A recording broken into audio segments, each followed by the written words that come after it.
Olá, eu sou a Grazi Carvalho, idealizadora do método CETESE para cidades inteligentes, e nesse vídeo eu vou compartilhar com vocês a estratégia da Escócia para a criação de cidades inteligentes. Eu estou aqui no hall do hotel, então o pessoal está passando, então pode ser que aconteça aí de ouvir algum barulho, alguma coisa assim. Nesse vídeo eu quero falar para vocês sobre uma estratégia que a Escócia tem aplicado nos últimos 16 anos aqui para conseguir acompanhar os países europeus e do Reino Unido no processo de cidades inteligentes. A Escócia, ela forma o Reino Unido junto com outros 4 países, que é a Inglaterra, a Irlanda do Norte e o país de Gales. Juntos eles formam o Reino Unido e hoje a Escócia ele é um país que tem aproximadamente 5,4 milhões de habitantes. E eu nesse momento estou em Edimburgo, que é uma cidade que tem aproximadamente 500 mil de habitantes. E aqui eu consegui passar alguns dias na Escócia, né, na cidade de Edimburgo, onde tem muitos castelos, é uma cidade medieval, né, então você tem 7, 8 castelos aqui ao longo da cidade que dá para visitar, uma arquitetura bem diferente, bem interessante. E aí, estudando um pouco sobre como é feito o processo aqui na Escócia de cidades inteligentes, eu descobri uma coisa. Para conseguir concorrer, né, e conseguir angariar novos investimentos para os seus projetos de cidade inteligente, Edimburgo, né, que tem 500 mil de habitantes, para concorrer com Londres, que tem 9 milhões de habitantes, o que ela fez? As cidades, né, na Escócia são aproximadamente 8 cidades, estados, onde eles fizeram um consórcio municipal.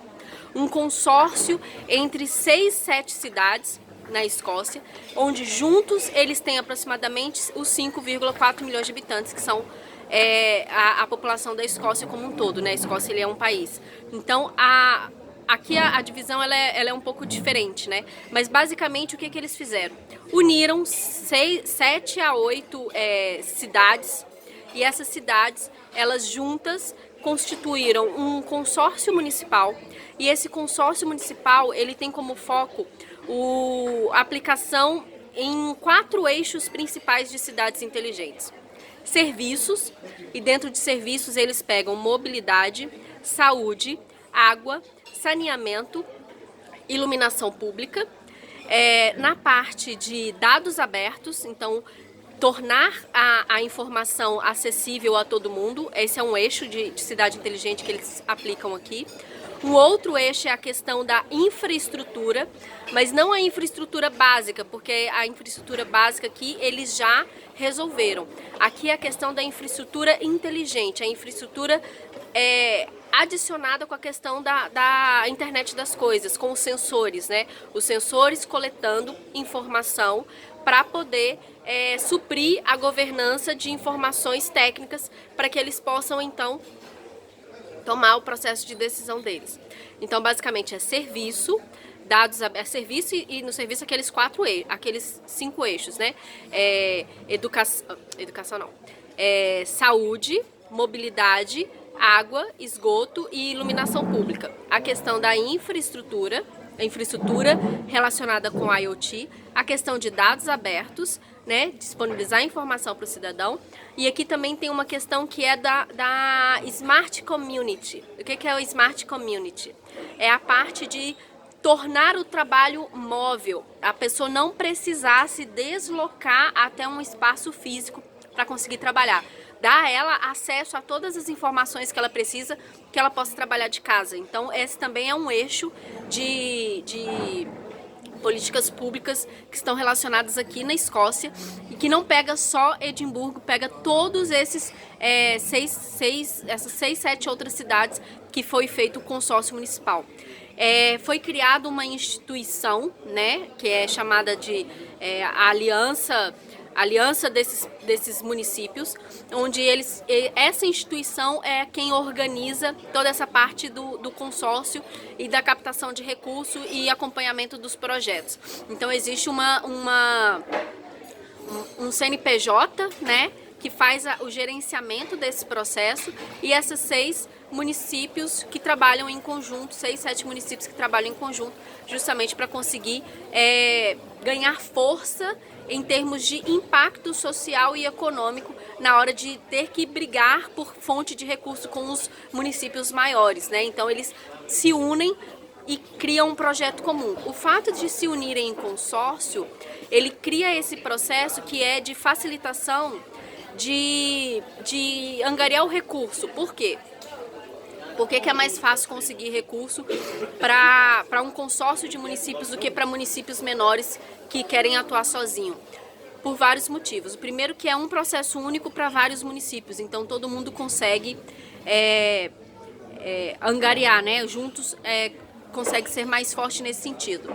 O impacto econômico, social, ambiental, ele é maior, então você consegue contra-argumentar, né, com a questão do consórcio. Quando você une mais municípios, você consegue falar que o número de população impactada será maior, a área é maior, o retorno financeiro, né, que vai ser investido com esse projeto, ele vai ser maior, porque a área é maior, o número de população atendida vai ser maior.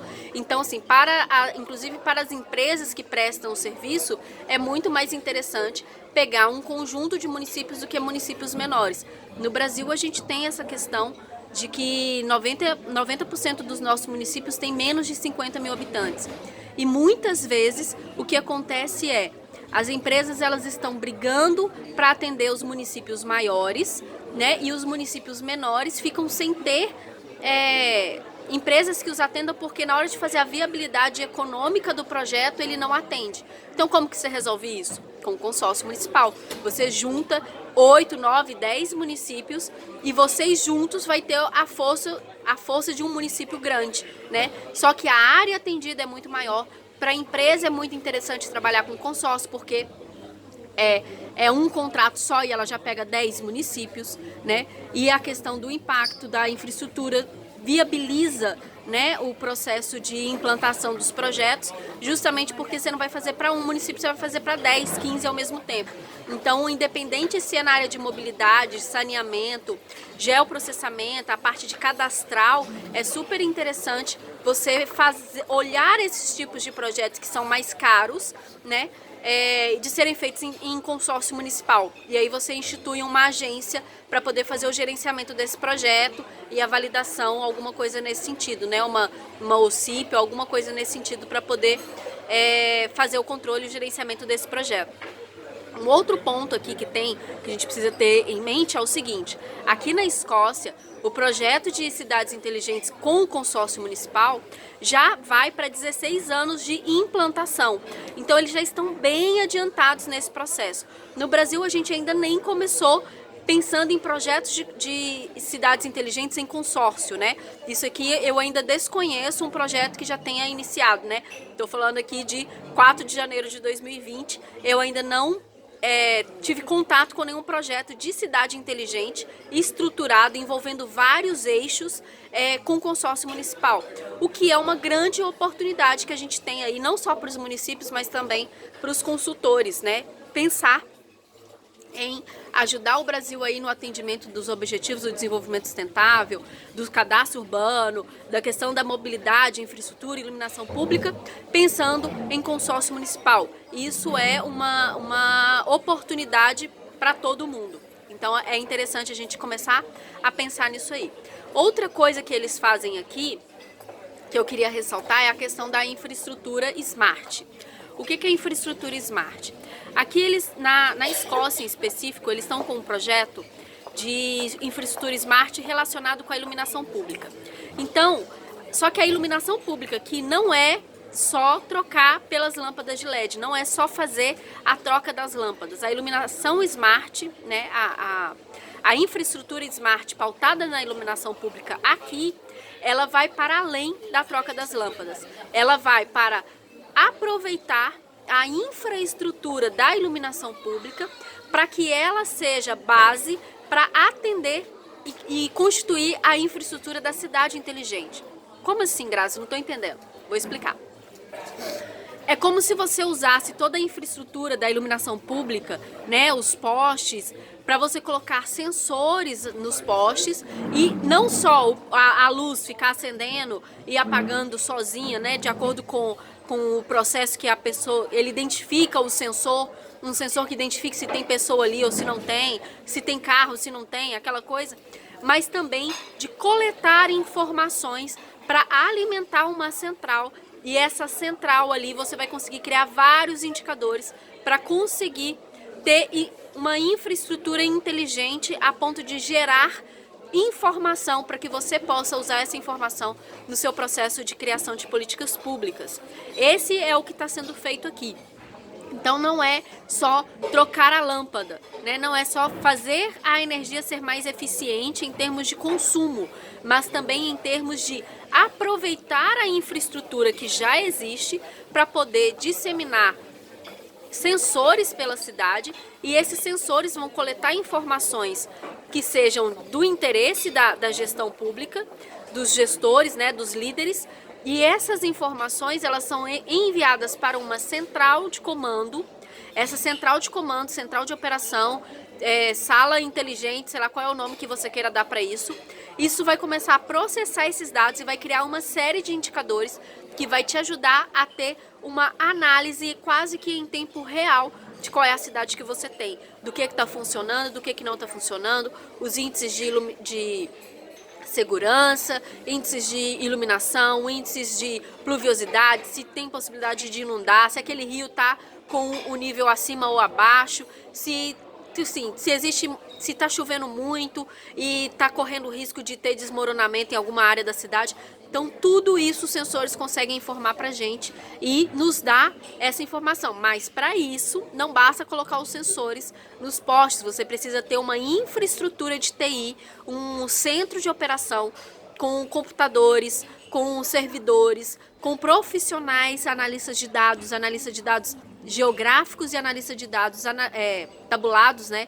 Os dados do pessoal de TI, que o pessoal de TI que trabalha mais. Então a gente precisa ter perfis profissionais diferentes para poder comandar esse centro de operação, onde ali você vai cruzar as informações do território e você vai cruzar a imagem de satélite, o mapa de uso do solo, o mapa da cobrança do IPTU, dos imóveis. Você vai começar a cruzar esses dados que são físicos, né, estáticos, que são parados, que não se movem, com os dados das pessoas que se locomovem, né? Então você começa a trabalhar com os fixos da cidade, com os fluxos, né? E aí você começa a trabalhar com a questão dos agentes, como que as pessoas se locomovem na cidade, quais são os lugares que são mais procurados, e aí você consegue entender a dinâmica espacial do seu território, né? Então isso aí é uma coisa que eles estão fazendo aqui como uma política de cidade inteligente, utilizando aí a infraestrutura da iluminação pública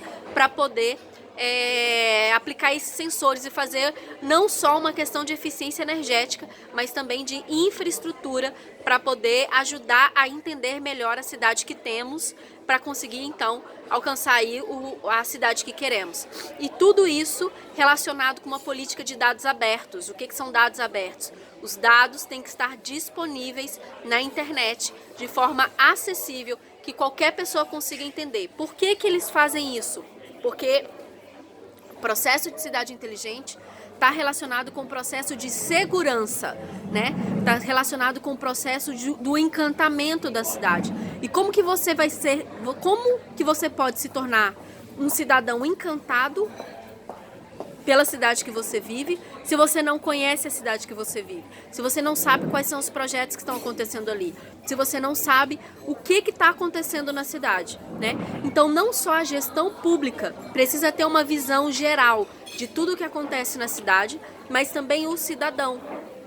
E aqui já tem essa política de dados abertos e no Brasil também. No Brasil a gente já tem uma lei de dados abertos que já está aí há quase 10 anos, que já está rolando, mas a gente ainda não criou a cultura de disponibilizar os dados para a população. Então a gente precisa desapegar dessa questão de que o dado é meu. Não, o dado é público, os dados são abertos.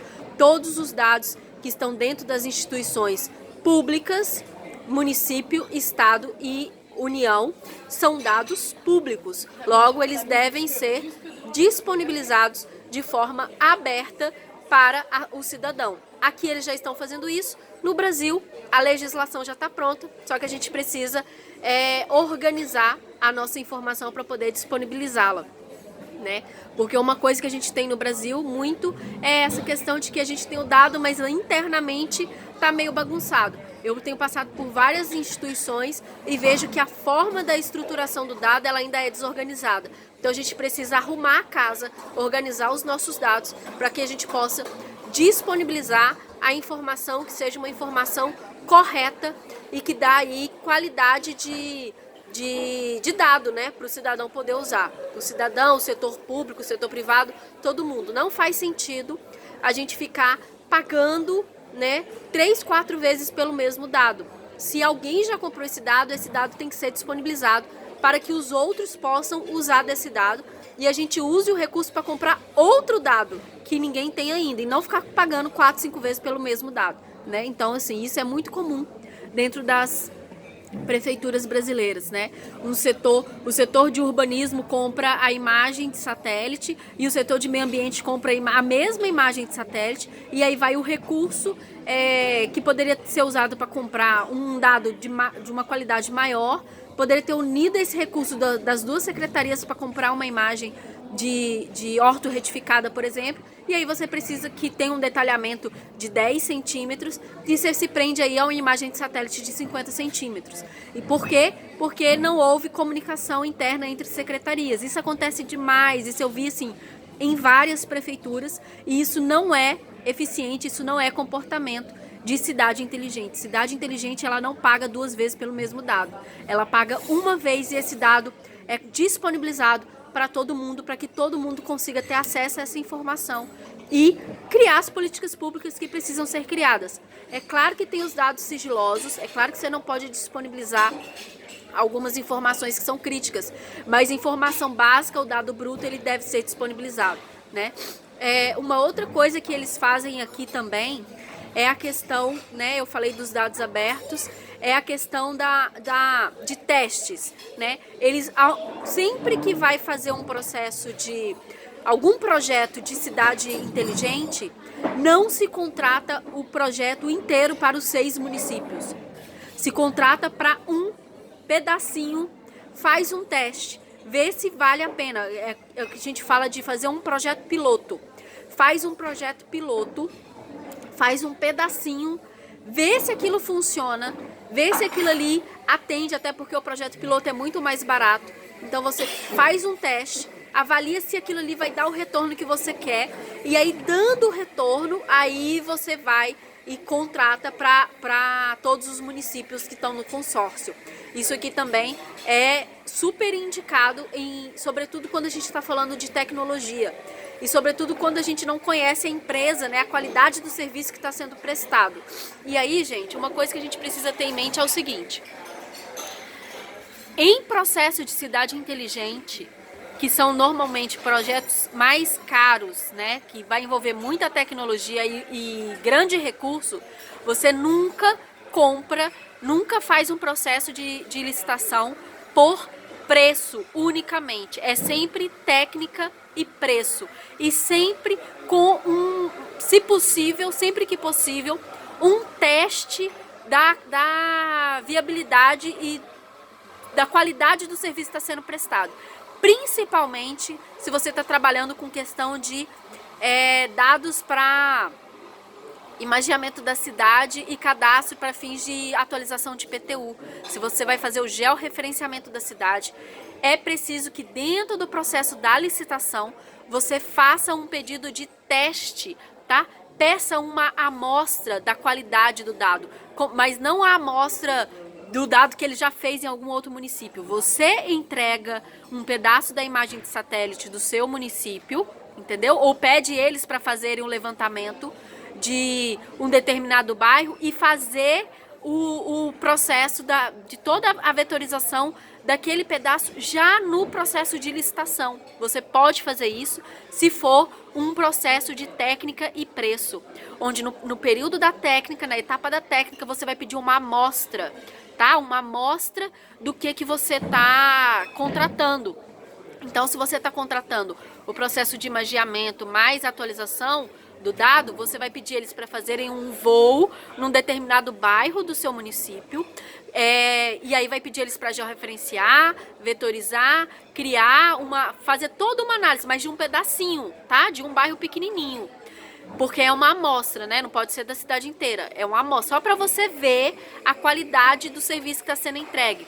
Isso vai melhorar muito o processo seu de contratação e de validação depois, porque nesse meio, aquelas empresas que estão jogando o preço muito para baixo, você vai ver que a qualidade do serviço dela, ela vai tender a ser mais baixa também. Então você vai conseguir ali fazer um filtro, né? Onde você vai pegar a melhor técnica e o melhor preço. E aí você vai minimizar vários problemas e dor de cabeça depois no processo de contratação, tá? E uma outra coisa que eles ainda fazem aqui, então recapitulando aqui o que eu falei até o momento.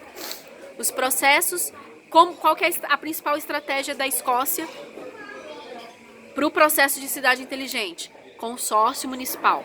Como que eles fazem isso? Através de um projeto único, envolvendo em média de 6 a 8 municípios aqui dentro, tá?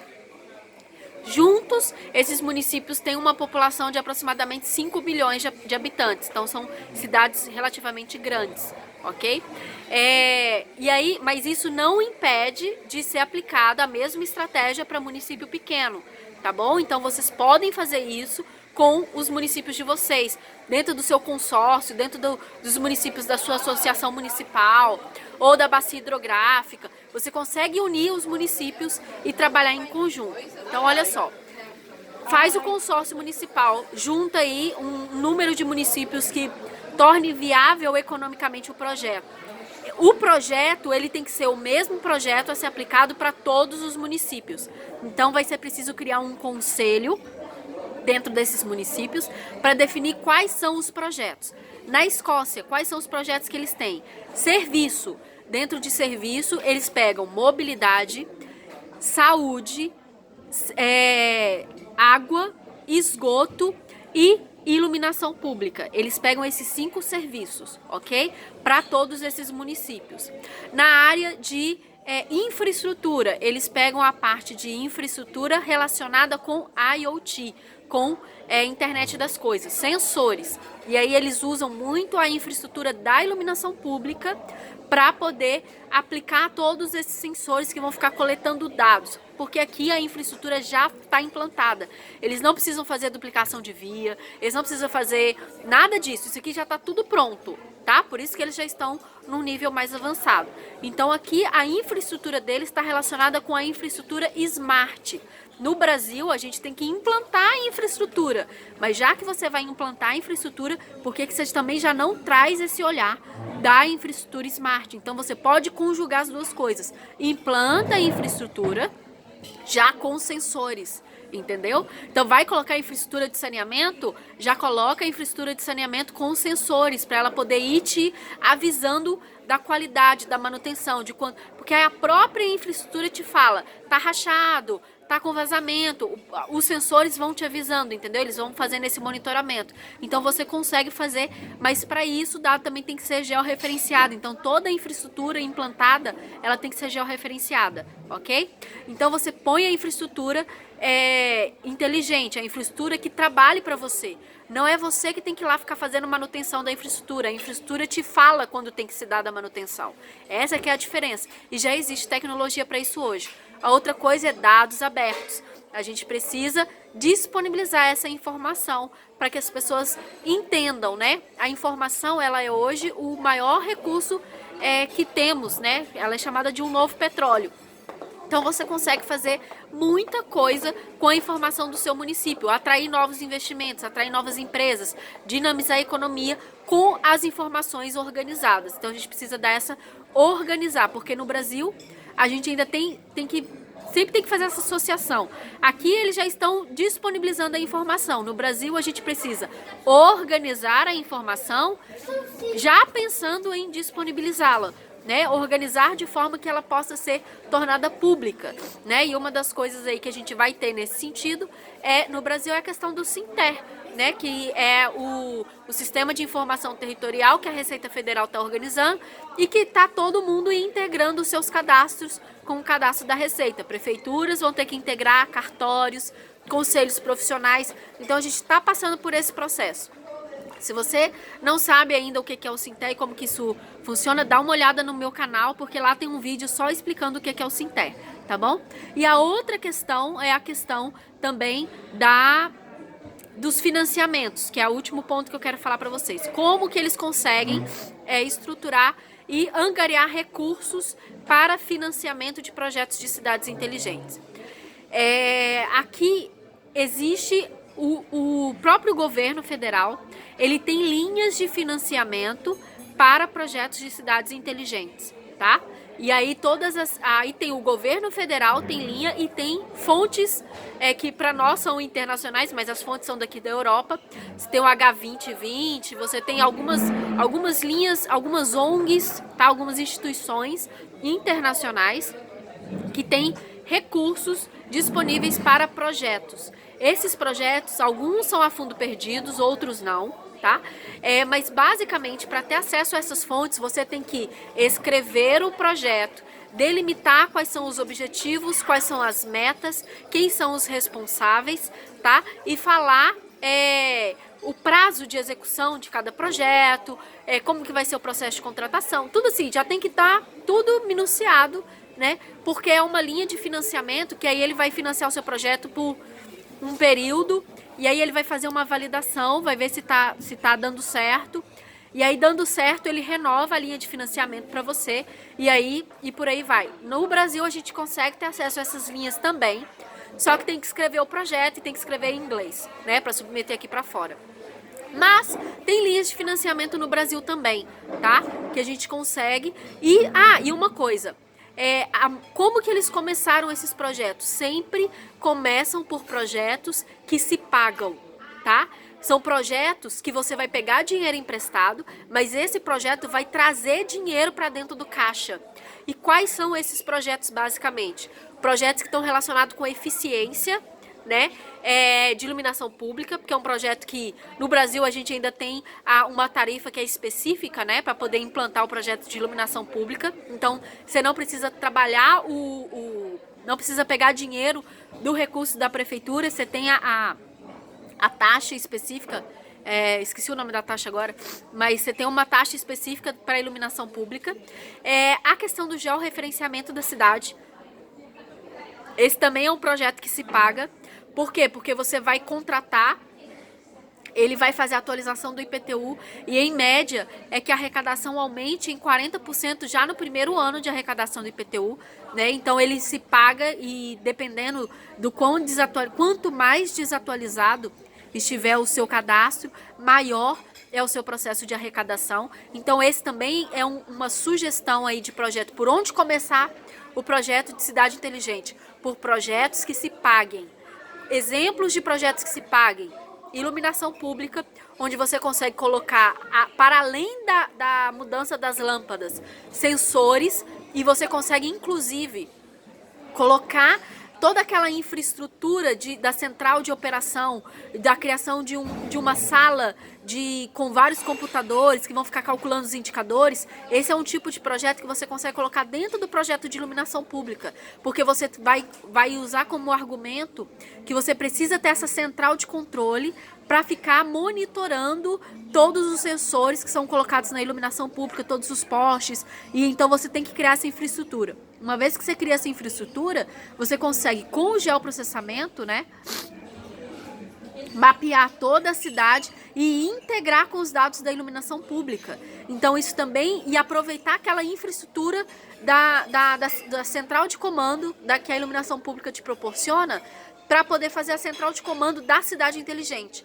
E ali você vai integrando todos os dados, né? E aí você vai começar a fazer projetos que se paguem, né? Então começa pela iluminação pública, começa pelo geoprocessamento, mapeamento da cidade, integrado com o IPTU, cadastro do IPTU. Isso tudo vai trazer dinheiro para dentro do caixa da prefeitura.